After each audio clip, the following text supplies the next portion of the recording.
99% ETH OFAC compliance to slow block time to 3 hours but not censor. As the Office of Foreign Assets compliance levels continue to increase on Ethereum blockchain, a researcher for Scroll ZKP attested to the fact that a censored transaction will still confirm faster on the ETH chain as opposed to a BTC blockchain transaction. Well, for those of you who don't know who the Office of Foreign Assets is, it's an institution in America that opposes sanctions towards individuals and entities. And an Ethereum block occurs every 13 seconds on average, and hundreds of blocks are being validated hourly.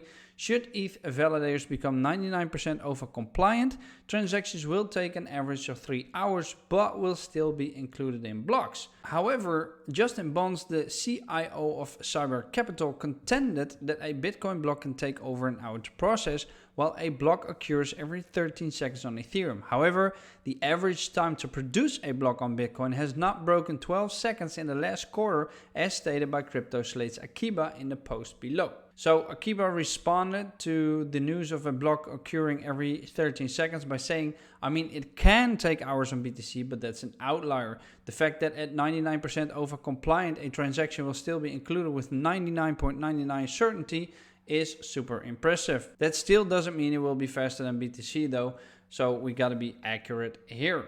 Therefore, the argument that Ethereum would still be faster than Bitcoin even if 99% of the network was censored appears to be a falsehood. Outlier blocks on the Bitcoin network may be processed slower, but the average time to create a block is much lower. So this is why it's always important to check your facts. Moving on, it's an article about Edward Snowden. He calls Coinbase over-compliance toxic and embarrassing.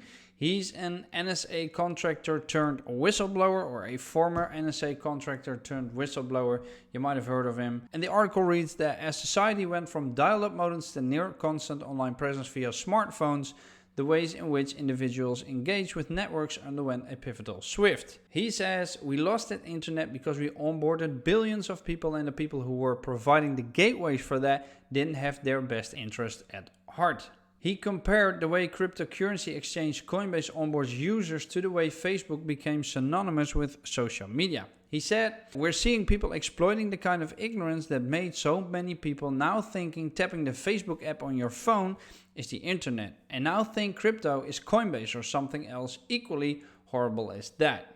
And Coinbase claims to have prioritized regulatory compliance since its earliest days, and the company has asserted that working with the regulators is key to widespread acceptance for cryptocurrencies as an asset class.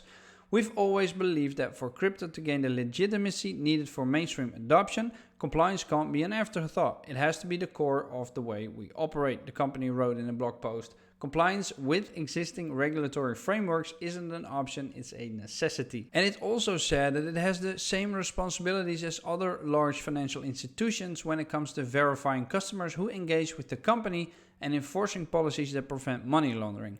Many of its compliance programs are modeled on retail banks.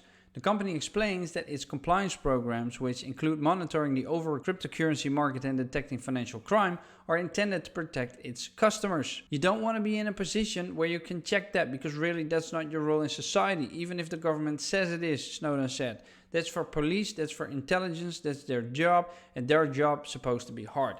I disagree with this. I'm in the same work field, so I'm in the AML work field. I have to strongly disagree with this because we are the gatekeepers of the financial system. We don't want it to be abused. We don't want criminal money to flow into crypto or flow into the regular markets, simply because it's not just drugs being sold or weapons are being sold, but it's about the addiction on the streets. It's about the prostitution. It's about slavery. It's about human trafficking and all those other things that are combined with illegal activities. So yeah, I don't agree with what he's saying. I think that crypto exchanges and banks in general, or financial institutes, need to make sure they have their KYC in order.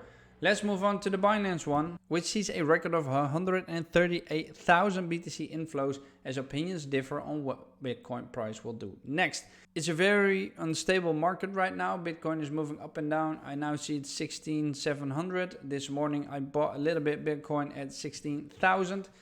So the market's moving up, back up again, but in my opinion, I think it's a bull trap. We'll see a much lower price somewhere between let's say 14 to 16,000 baht. That's not what this is about right now. Bitcoin inflows to largest exchange Binance just saw a giant spike reminiscent of the 2018 bear market capitulation. However, the reason for that has a lot of opinions, and they were nonetheless far from aligned on the issue, with others arguing that the giant inflows were simply internal reorganization which would have no further repercussions. Binance saw a large inflow of up to 127,000 bitcoins and a large outflow of nearly 50,000 bitcoins today.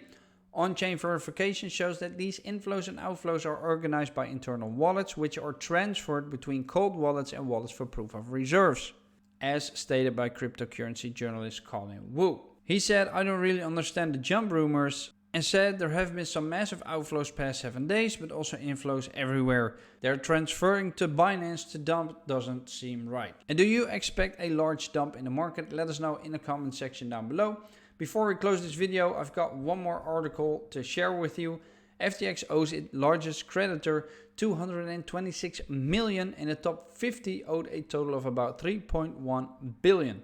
That's a lot of money.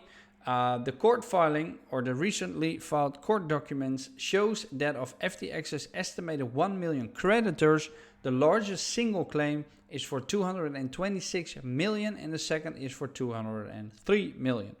The identity of these creditors are not named, but collectively they are owed approximately 3.1 billion. It's available online at the United States Bankruptcy Court for the District of Delaware. But here's a very funny and interesting fact that I found in this article. FTX has engaged Sullivan and Cromwell as well as Landis, Rath and Cobb as bankruptcy lawyers. Now look at this. Sullivan and Cromwell is known for its bankruptcy work on Eastman Kodak and Nortel Networks. The firm was also engaged as counsel for FTX on the acquisition of Voyager Digital Assets when it declared bankruptcy earlier this year, but has since removed promotional material from its site advertising a relationship with FTX. This is very weird. So we've got the same company helping FTX acquiring Voyager, who went bankrupt as well. So they probably knew about all the things that were happening there. And now they are the bankruptcy lawyers of FTX. That's just, I can't get my finger behind it what it is, but I think it's definitely a little bit weird. I'd expect a third party that had nothing to do with either of all parties to step in and help them out, or to be asked to do so. And I wish I knew what their reasoning behind that was. All right, and that's it for today. See you tomorrow.